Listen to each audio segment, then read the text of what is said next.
se croire me sera toujours chère. Elle est gloire et victoire pour moi. Et par elle, en la maison du Père, la couronne est offerte à ma foi. Et par elle, en la maison du Père, la couronne est offerte à ma foi.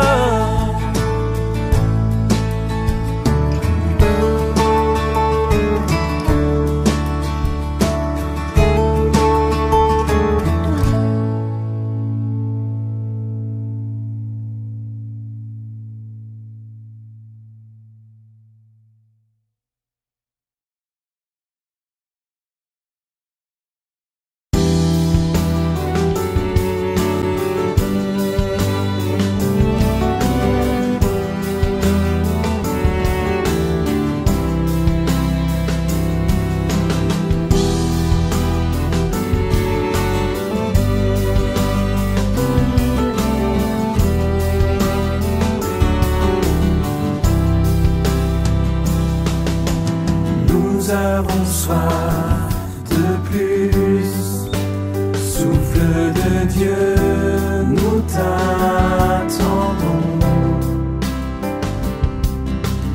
Nous avons soif de plus, Esprit de Dieu, souffle sur nous. Remplis-nous à nouveau. Remplis-nous à nouveau, feu dévorant, attisant-nous, la passion pour ton nom. Esprit de Dieu, ton nom seul, sois le seul être, sois le seul être en nous.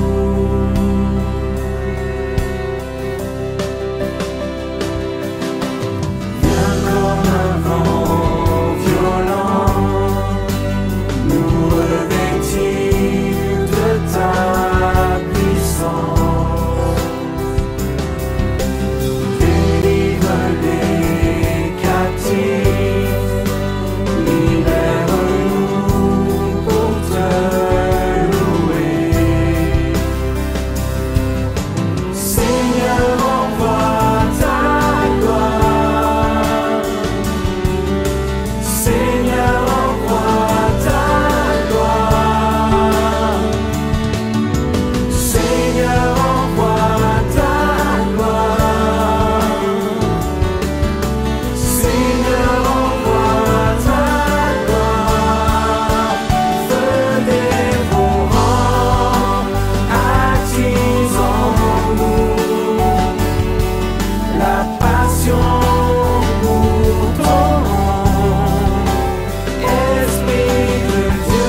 attise en nous la passion, attise en nous la passion pour ton nom.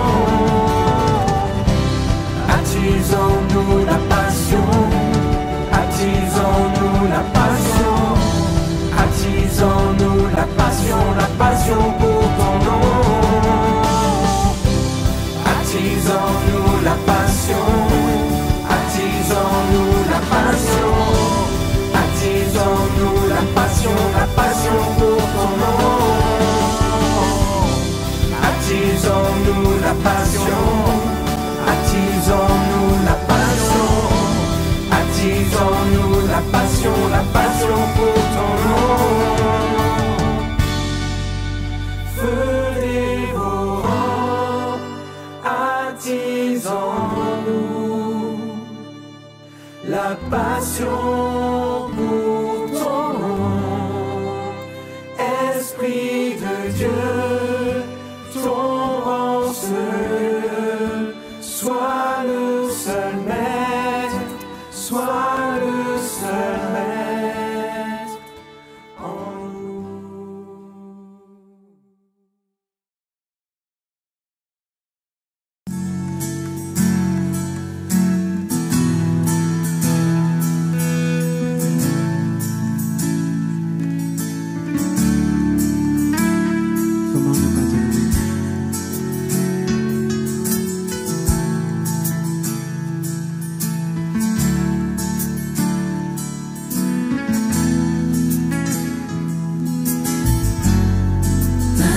Sur la croix, tu l'as donné pour moi. Ton trône de gloire, tu l'as quitté, mon roi. Tu t'es humilié, tu as montré le chemin. Tu as prouvé que ton amour est sans fin. Comment ne pas te louer?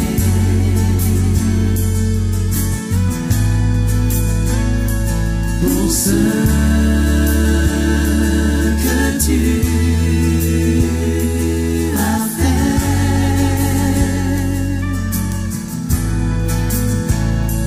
comment ne pas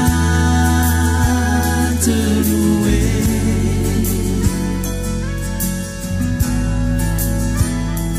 Pour ce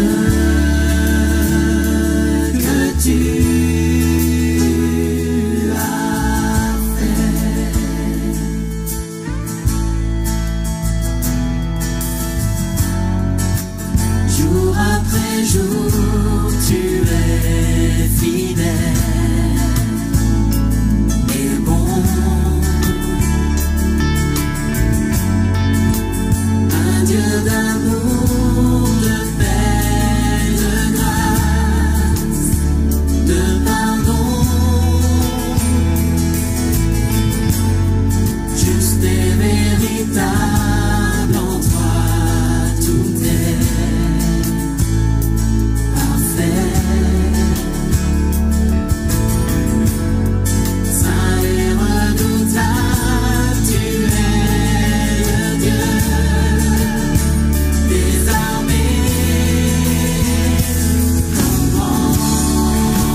ta présence,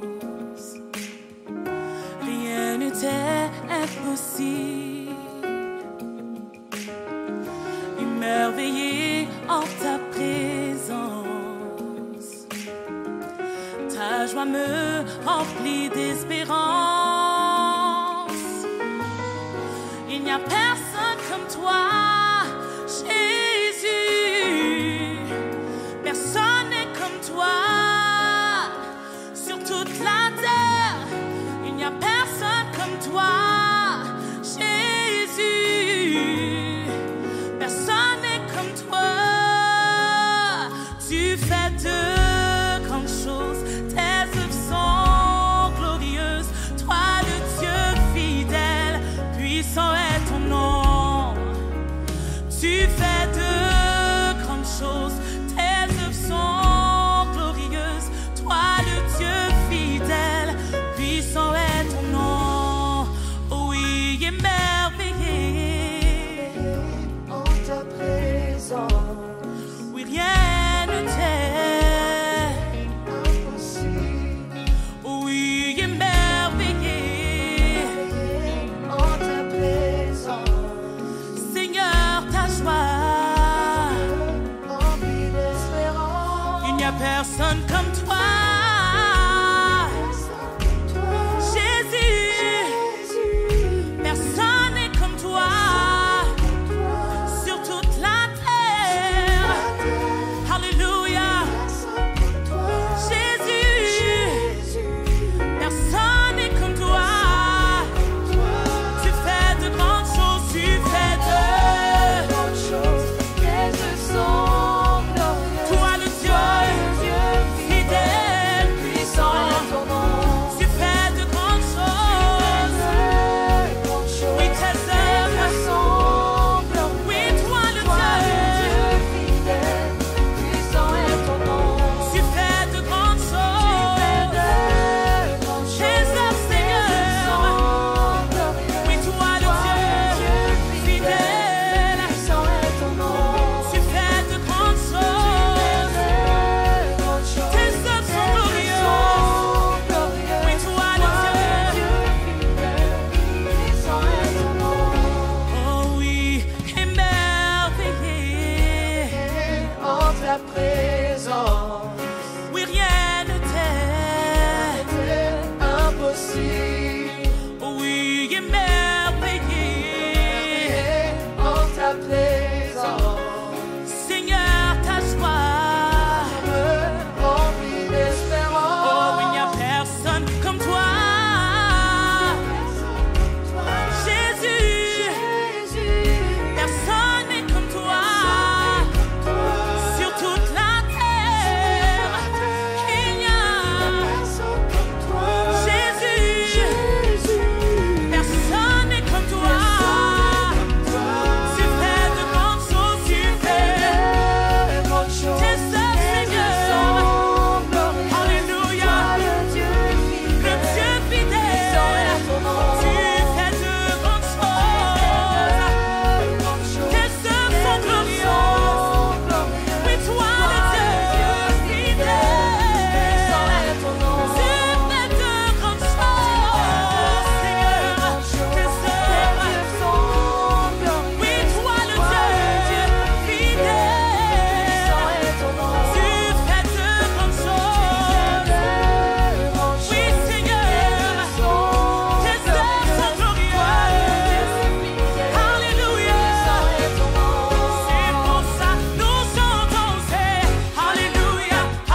œuvres sont glorieuses.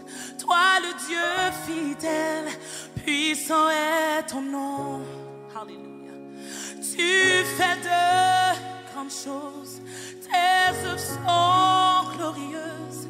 Toi le Dieu fidèle, puissant est son nom. On peut dire quel dommage, mais bon, le Seigneur est au contrôle de toutes choses. Je vais vous inviter à vous lever, bien-aimés, pour la lecture de la parole.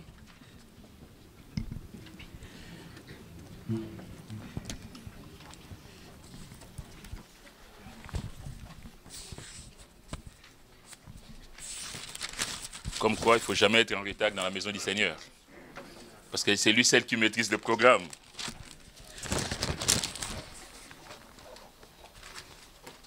On va prendre dans l'évangile selon Jean au chapitre 18, un texte que nous connaissons, que nous avons déjà entendu prêcher plusieurs fois.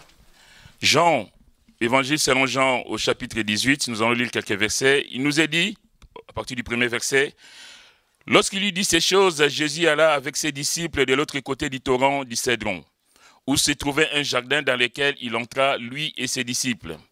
Judas, qui le livrait, connaissait ces lieux, parce que Jésus et ses disciples s'y étaient souvent réunis. Judas donc, ayant pris la cohorte et des huissiers qu'envoyèrent les principaux sacrificateurs et les pharisiens, vint là avec des lanternes et des flambeaux et des armes. Jésus, sachant tout ce qui devait lui arriver, s'avança et leur dit, « Qui cherchez-vous » Ils lui répondirent, « Jésus de Nazareth. » Jésus leur dit, « C'est moi. » Et Judas qui les livrait était avec eux. Lorsque Jésus leur eut dit, « C'est moi », ils reculèrent et tombèrent par terre.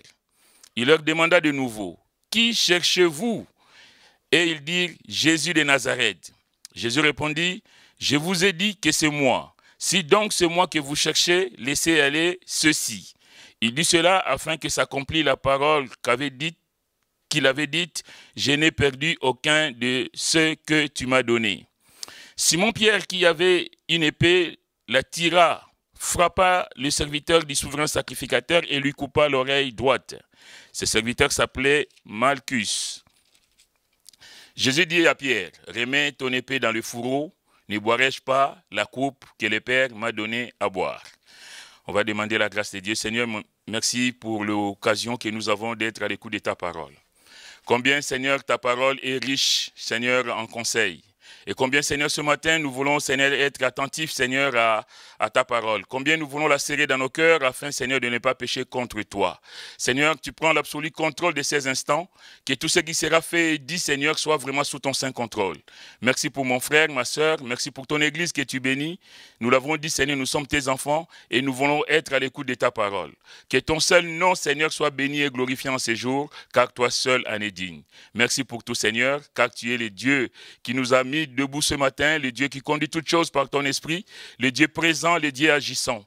Que ton nom soit béni à jamais, au nom de Jésus. Amen. Amen. Pouvez vous asseoir, bien-aimés.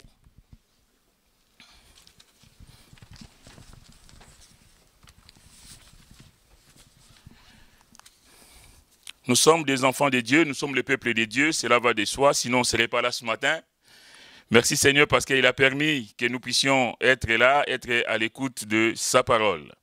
Bien-aimés, cette portion de l'écriture que nous venons de lire, l'évangile selon Jean, donc à partir du chapitre 18, fait partie de ce qu'on appelle la passion du Christ. La passion du Christ, ce n'est pas qu'un cinéma, ce n'est pas qu'un film. La passion du Christ est une réalité vécue par le Seigneur. Dieu, notre Seigneur, Seigneur Jésus, a vécu ces moments difficiles, ces moments qui ont été pour lui d'une souffrance, on va dire, humainement insupportable.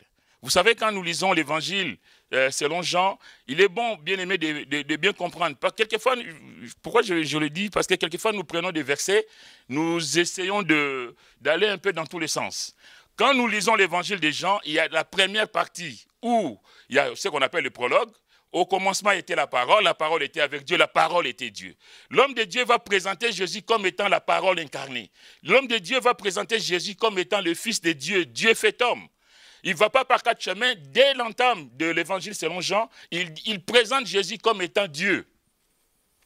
Il dira au chapitre 1er, donc au verset 14, « Et la parole a été faite chair et elle a habité parmi nous, pleine de grâce et de vérité, et nous avons contemplé sa gloire. » La parole a habité parmi nous, pleine de grâce et de vérité.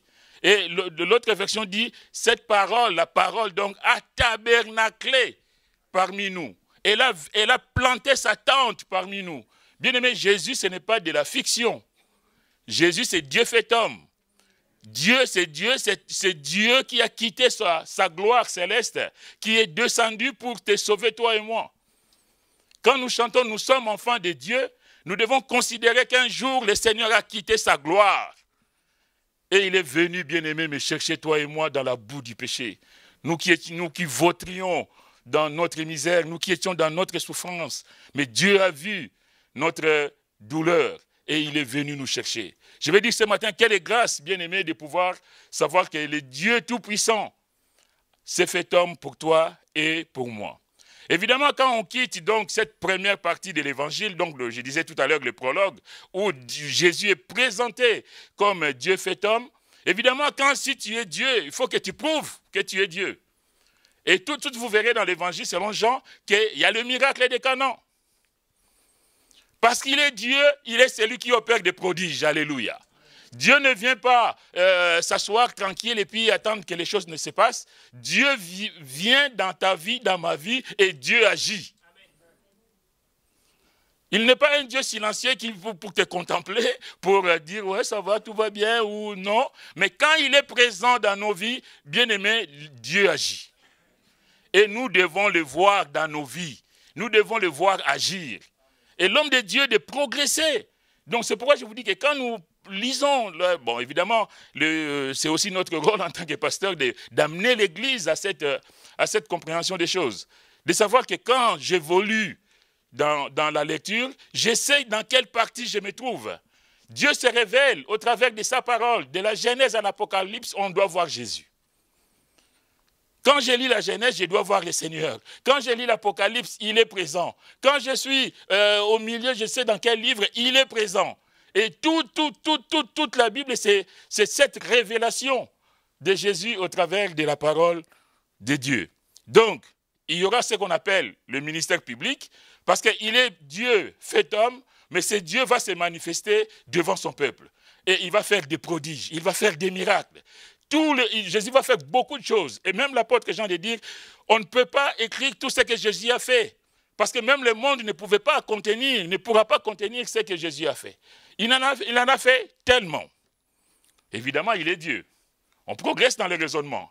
Dieu fait homme, Dieu parmi son peuple, Dieu vivant au milieu de son peuple, mais c'est un Dieu qui agit. C'est un Dieu qui témoigne de sa grandeur. C'est un Dieu qui témoigne de sa supériorité. Ce n'est pas un homme comme les autres, mais il est Dieu parmi les hommes. Alléluia.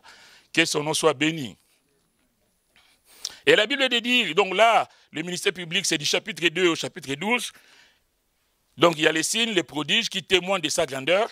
Et même le Seigneur dira, c'est Jean qui dit plutôt au chapitre 12, au verset 37, « Malgré tant de miracles qu'il avait fait en leur présence, ils ne croyaient pas en lui. » Il en a fait ce que nous avons dans la Bible et ce que nous n'avons pas. Mais le cœur de l'homme est resté endurci. Le cœur de l'homme est resté insensible. Ils ont profité des miracles du Seigneur. Ils ont vu la puissance de Dieu en action. Ils ont vu, cet homme-là, ce n'est pas comme n'importe qui. Ce que cet homme-là fait, personne n'a jamais fait comme ça. Il a ouvert les yeux des aveugles. Il a fait marcher les paralytiques. Il a donné à manger à des milliers de personnes. Personne ne pouvait le faire. Il n'y a que Dieu qui peut le faire. Alléluia. Que le nom du Seigneur soit béni. Et toujours au chapitre 12 de Jean, il dira, au verset 23, « L'heure est venue où le Fils de l'homme doit être glorifié. » L'heure est venue. Il n'est pas venu pour rester définitivement sur terre, il est venu en mission. Sa mission, nous l'avons dit, c'est de sauver toi et moi. Sa mission, c'est de prendre sur lui toute la déchéance de la race humaine. Sa mission, c'est de repartir et de nous préparer une place là-haut. nous sommes enfants de Dieu pas pour rester ici, nous sommes enfants de Dieu pour que demain, toi et moi, s'il nous arrivait quelque chose, que nous soyons dans sa présence. Alléluia. Je pense que ça doit être notre confession de foi. Je ne vis plus pour moi-même, je vis pour celui qui m'a sauvé. Je vis en sachant que si jamais il y a quoi que ce soit aujourd'hui, demain, parce que nul ne maîtrise le lendemain, s'il y a quoi que ce soit, je sais que je suis auprès du Père, que le nom du Seigneur soit béni. Il dit donc, l'heure est venue où le Fils de l'homme doit être glorifié. Une voix vint du ciel qui dit, je l'ai glorifié et je le glorifierai encore. Au verset 31 du chapitre 12, il dit, maintenant a lieu le jugement de ce monde. Maintenant, le prince de ce monde sera jeté dehors. Bien-aimé, le Seigneur prévient.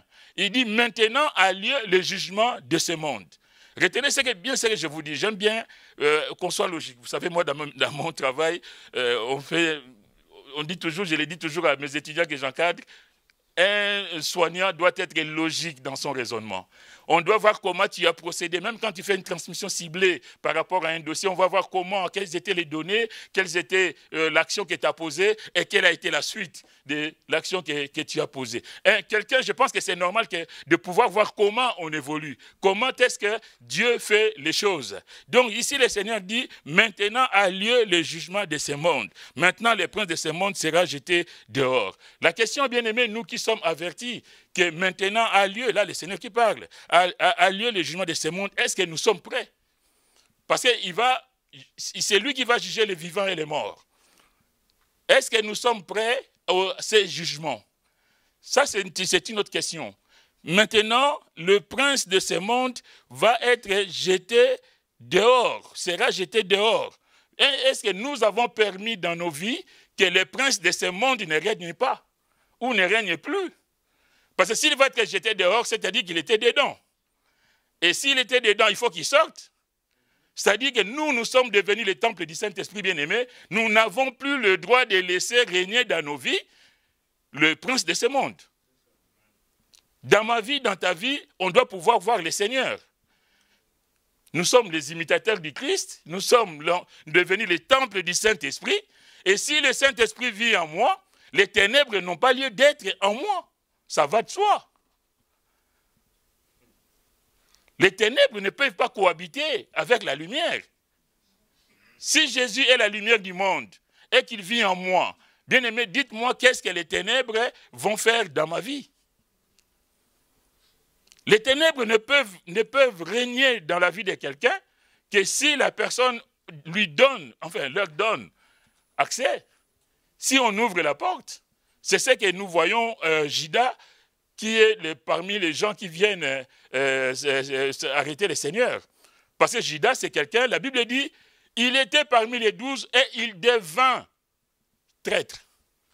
S'il devint traître, c'est qu'il ne l'était pas avant. On est toujours dans les raisonnements logiques. S'il devint, c'est qu'il n'est pas né. Il n'est pas né traître. Mais qu'est-ce qui a fait qu'il devint traître? Qu'est-ce qui fait qu'un enfant de Dieu se tourne de son Dieu? Qu'est-ce qui fait qu'un enfant de Dieu trahit son Dieu? Mais ça, il n'y a pas que Judas. Je pense que même nous, dans les églises, je dis bien les églises, il y a beaucoup de traîtres parmi nous. Des gens qui avons goûté, nous qui avons goûté à la bonté de Dieu. Judas était de ceux qui ont vu le Seigneur agir, qui étaient au bénéfice de la puissance de Dieu. Il faisait partie de l'équipe restreinte. Mais qu'est-ce qui a fait que cet homme va tomber? Il a laissé l'ennemi s'emparer de lui. L'ennemi vient de façon insidieuse. Il va commencer par des petites choses, par des petites tentations. On cède, on ne cède pas. On résiste aujourd'hui, mais demain, il revient à la charge. Et si tu n'es pas bâti sur le roc, si tu n'es pas affermi, tu vas dire, ah ben ouais, c'est pas grave. C'est pas grave une fois, c'est pas grave deux fois, et c'est pas grave pour toujours. Et voilà comment un enfant de Dieu peut trahir son maître. On va progresser l'heure est précieuse aujourd'hui. Alors, donc, il y a donc le ministère public où le Seigneur va agir devant, au vu aussi de tout le monde. Hein. Quand il est dit que malgré tant de miracles qu'il avait fait, ça dit que tout le monde avait vu. Les Juifs ne peuvent pas dire. Et jusque-là, personne de la race juive n'a contredit ce que le Seigneur a fait. D'ailleurs, ils ont dit, ben oui, mais les autres aussi ont fait des miracles et tout ça. Mais en tout cas, personne n'a contredit ce que le Seigneur a fait. On est là donc dans le ministère public du Seigneur. Et après, on arrive au ministère privé. C'est là, on va prendre rapidement, c'est au chapitre 13, à partir du chapitre 13 jusqu'au chapitre 17. La Bible dit, et au verset 1er, avant la fête des Pâques, Jésus, sachant que son heure était venue de passer de ce monde au Père, et ayant aimé les siens qui étaient dans le monde, mit le comble à son amour pour eux. Ayant aimé les siens. On bascule là. On n'est plus en public. On n'est plus là où Jésus fait des miracles et que tout le monde voit. Maintenant, Jésus va se mettre à l'écart. Là, ici, on est à l'écart. On est en comité restreint. Il est en train ce qu'il fait là, il ne le fait pas dehors, il le fait avec les siens. Bien aimé, la question que nous, on peut se poser ce matin, est-ce que nous faisons partie des siens? Parce que vous voyez bien, ce n'est pas moi qui le dis, c'est la Bible. Ayant aimé les siens. En d'autres termes, ce n'est pas tout le monde là. Tout le monde n'est pas concerné. Il y a les siens. Il y a ceux qui sont à lui. La question, nous, on peut se poser ce matin, est-ce que nous sommes à lui? Est-ce que nous faisons partie de cette famille où que le Seigneur met à part, que le Seigneur veut instruire? Parce que là, on progresse. Hein? Il est en train d'aller à la croix là. Mais il est en train de préparer le terrain. Donc, il est annoncé. Il agit en public, maintenant c'est en privé. Il est en train d'enseigner son peuple, ses disciples notamment. Il est en train de leur donner comment ça va se passer. Que je vais m'en aller, vous préparer une place, mais vous aurez les consolateurs. Comment ça va se passer derrière. Et même eux, ils se disent, ah non, mais non, Seigneur, toi tu peux pas nous laisser, tu peux pas mourir. Vous vous souvenez de l'histoire avec Pierre. Mais la question, c'est que je vais laisser sur le cœur de chacun de nous ce matin, bien aimé, est-ce que je fais bien partie de ce groupe? Est-ce que je suis dans le sien là, dont on parle ce matin? Ayant aimé les siens qui étaient dans le monde, mis le comble à son amour, les aimant jusqu'au bout.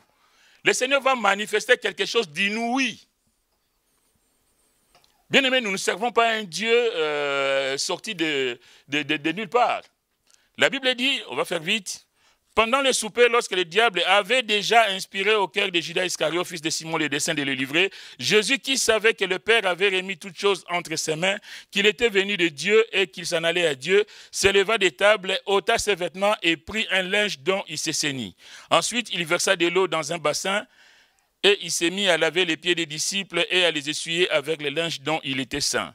Il vint donc à Simon Pierre et Pierre lui dit, « Toi, Seigneur, tu me laves les pieds. » Jésus lui répondit, « Ce que je fais, tu ne le comprends pas maintenant, mais tu le comprendras bientôt. » Pierre lui dit, « Non, jamais tu ne me laveras les pieds. » Jésus lui répondit, « Si je ne te lave, tu n'auras point de part avec moi. » Simon Pierre lui dit, « Seigneur, non seulement les pieds, mais encore les mains et la tête. » Verset 10, Jésus lui dit, « Celui qui est lavé n'a besoin que de laver ses pieds pour être entièrement pur. Vous êtes purs, mais non pas tous. » Vous êtes purs. On est tous ensemble. Mais non, pas tous. Ça, c'est le Seigneur qui le dit. Et pourquoi je vais m'arrêter sur les gestes que Jésus va faire? La Bible dit qu'il va se lever, il va ôter ses vêtements et prendre un linge dont il s'est saigné. Il est ici en position d'esclave. L'esclave n'avait rien. L'esclave n'avait pas de vêtements. Si vous regardez les films de Spartacus ou d'autres films, vous verrez que les esclaves avaient juste un petit linge autour de la taille. C'est la tenue que le Seigneur a là, devant ses disciples. Il se met en position d'esclave. Et lui, il va se rabaisser, il va leur laver les pieds. Quel degré d'humilité! Lui, le maître, va s'abaisser pour laver les pieds de ses disciples. Et la Bible dit dire qu'il essuyait avec le linge dont il était saint. En d'autres termes, c'est signe de pauvreté. Il n'avait pas de serviettes comme nous autour du cou, autour de la taille, et puis non. Le même linge qui lui servait de vêtements, c'est le même linge qui lui servait de serviettes, on va dire. Témoignant ici de l'extrême pauvreté. Cela nous ramène, bien aimés, je fais vite, désolé, à ce que nous lisons souvent au chapitre 2 de Philippiens. Quand il est dit, au verset 5, « Ayez en vous les sentiments qui étaient en Jésus-Christ, lesquels, existant en forme de Dieu, n'a point regardé comme une proie arrachée d'être égal avec Dieu, mais s'est dépouillé lui-même. » Il a enlevé ses vêtements royaux.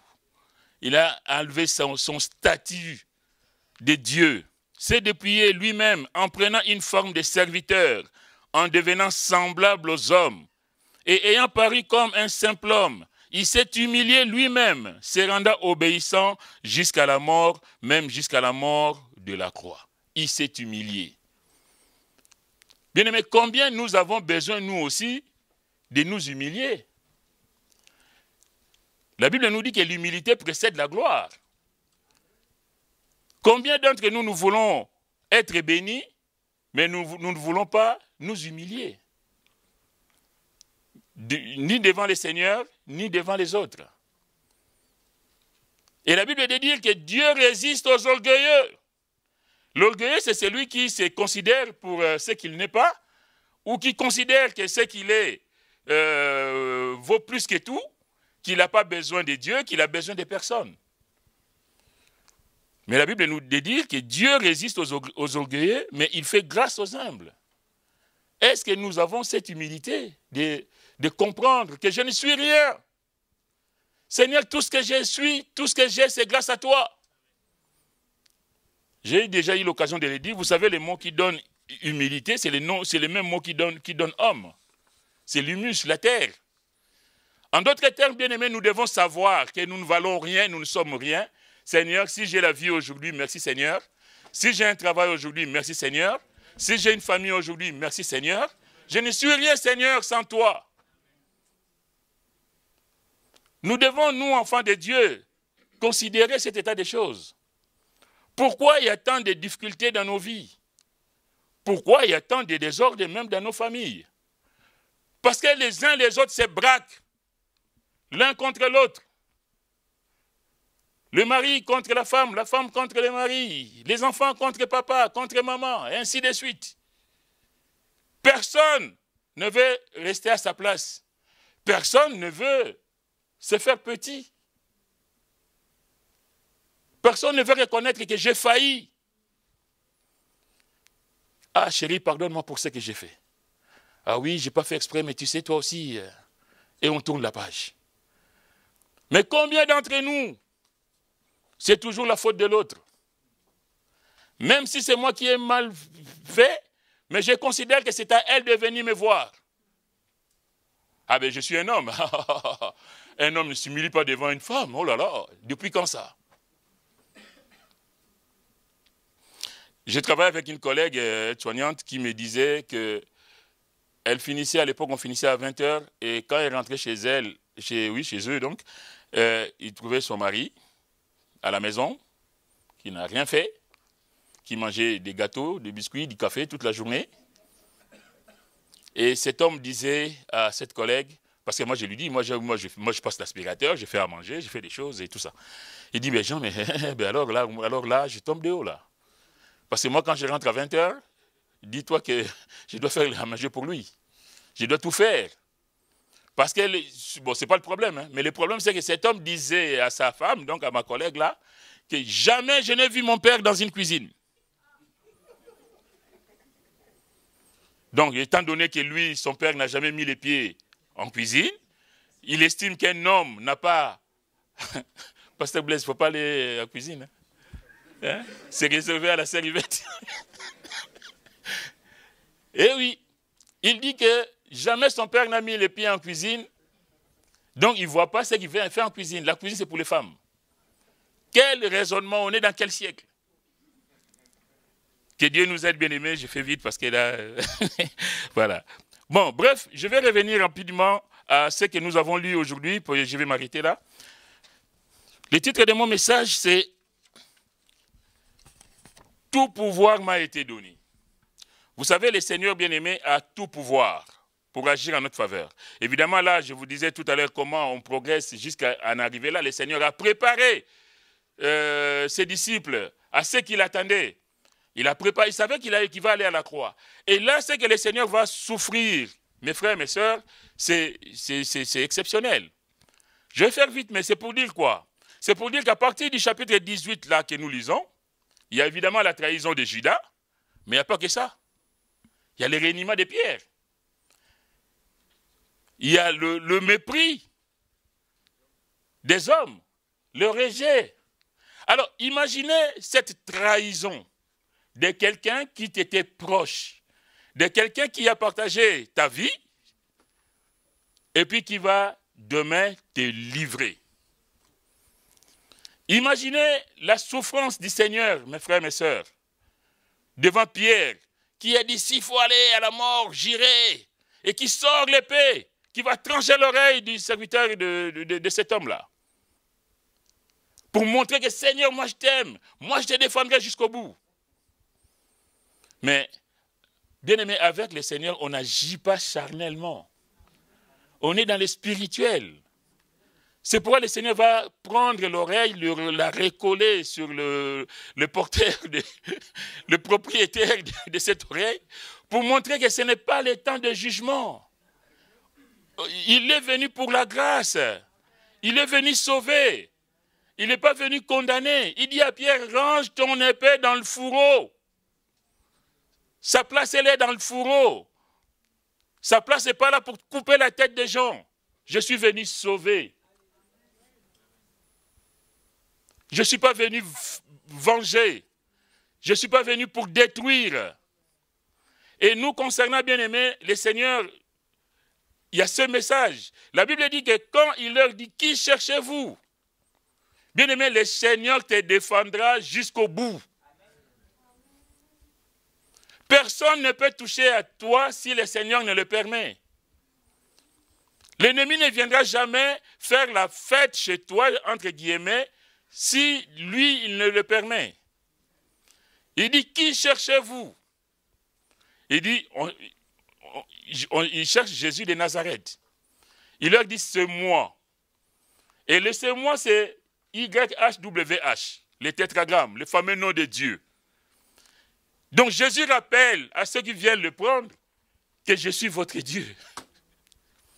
Raison pour laquelle, boum, il tombe par terre. Parce que personne ne peut se tenir devant Dieu. Il ne tombe pas par terre parce que Jésus leur a dit c'est moi comme si je suis. En fait, quand il dit c'est moi, il dit je suis. Les noms avec lesquels Moïse s'est présenté, que Dieu s'est présenté à Moïse dans le buisson ardent. Les Yahvé, les YHWH. Et bam, ils sont par terre.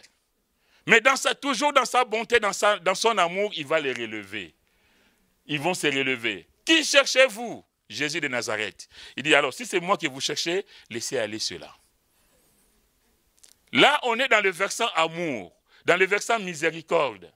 Ce peuple impuissant qui ne peut pas mettre la main sur moi, mais puisque le plan de Dieu doit s'accomplir, il va se laisser faire. Mais ce que je vais dire ce matin, bien-aimé, il a tout pouvoir. Quand il dit, quand on voit que ces gens-là qui viennent le prendre sont à terre, bien-aimé, dis-toi que dans ta vie, personne aussi ne viendra bousculer ta vie. Si tu es avec le Seigneur. Personne ne va te toucher si tu es avec le Seigneur.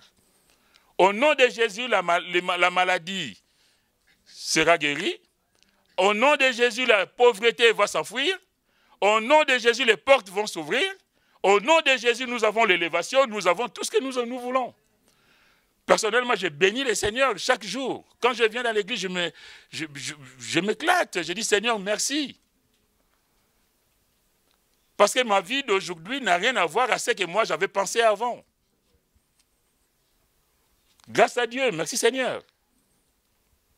Voilà, donc si Dieu est pour nous, qui sera contre nous? Il a tout pouvoir pour agir en ta faveur. Il ne permettra pas qu'on vienne te bousculer parce qu'il est ton Dieu. Il est celui qui te protège. Il est celui qui te guérit. Il est celui qui te garde. Il est celui qui veille sur toi nuit et jour. Il est celui qui veut ton bonheur. Il est celui qui veut t'élever, qui est amené le plus haut possible. Que le nom du Seigneur soit béni et que Dieu vous bénisse.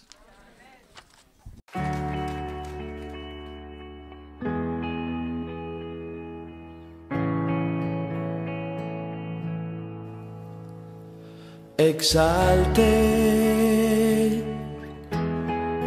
il est exalté jusqu'aux cieux, il est exalté, il est le Seigneur, déclare sa grandeur, exalté, il est exalté. Honneur et grâce, gloire et puissance, louange à toi, Seigneur. Ma voix s'unit aux célestes accords, car ça est son nom, son nom. Exalté, il est exalté jusqu'aux cieux. Il est exalté, il est le Seigneur, déclare sa grandeur, exalté, il est exalté. Honneur et grâce, gloire et puissance, louange à toi, Seigneur. Ma voix s'unit aux célestes accords, car saint est son nom. Honneur et grâce, gloire et puissance, louange à toi, Seigneur. Ma voix s'unit aux célestes accords, car saint est son nom, son nom.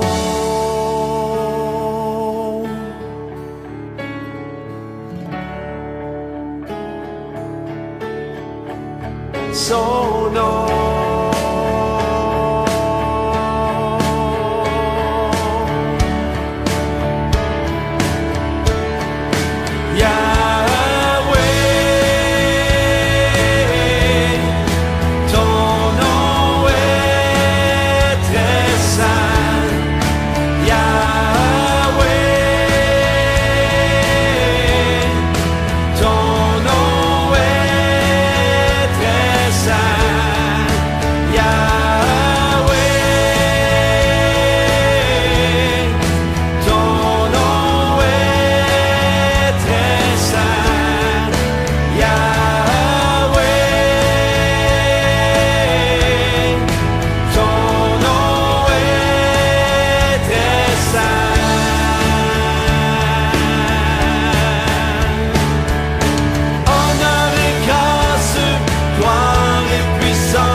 Seigneur,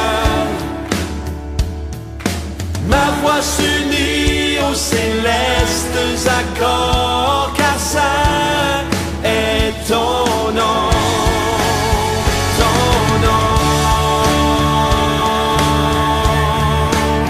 ton nom, ton nom.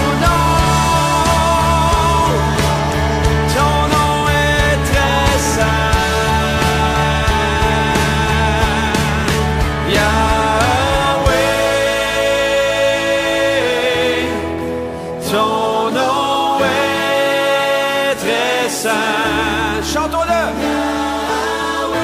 Yahweh, ton nom est très saint. Yahweh, ton nom est très saint. Yahweh, ton nom est très saint. Yahweh, ton nom est très saint. Yahweh, ton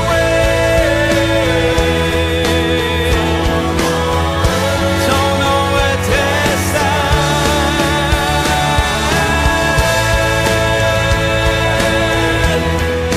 Ton nom est très saint. Yahweh, ton nom est très saint. Ton nom est très saint. Ton nom est très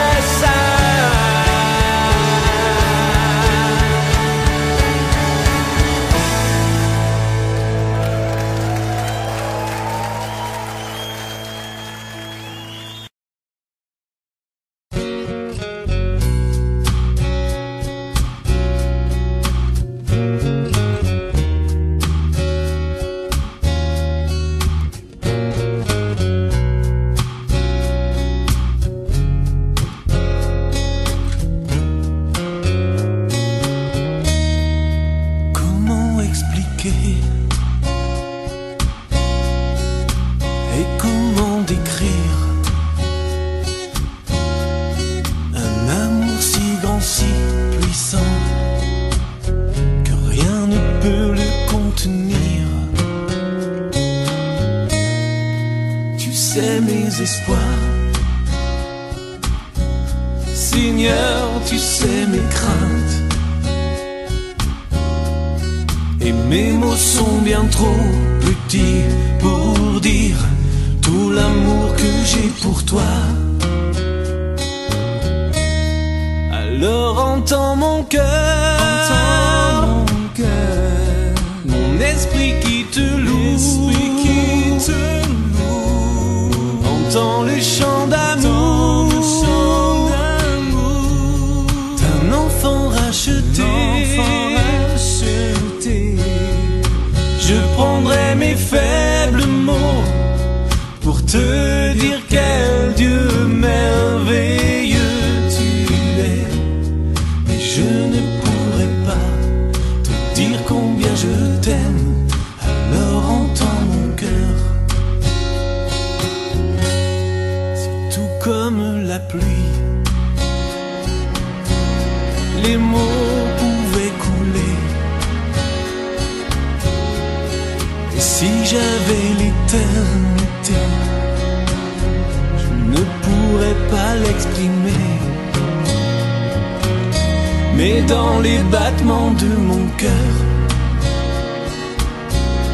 tu entendras toujours. Merci pour la vie, pour la vérité et pour le chemin. Alors entends mon cœur, mon esprit qui te loue, entends le chant d'amour d'un enfant racheté. Je prendrai mes faibles mots pour te dire quel Dieu merveilleux tu es. Je ne pourrai pas te dire combien je t'aime. Alors entends mon cœur.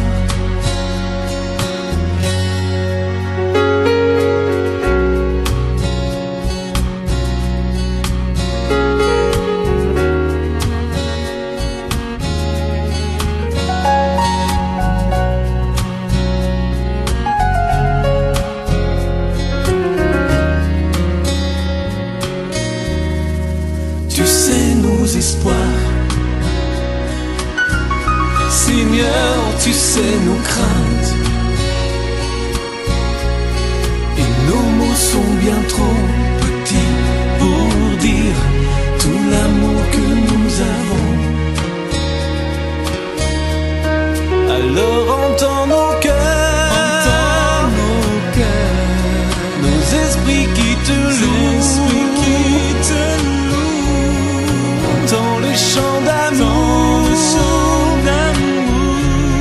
de tout est racheté. Nous prendrons nos faibles mots pour te dire quel Dieu merveilleux tu es. Mais nous ne pourrons pas te dire tout notre amour, alors entends nos cœurs.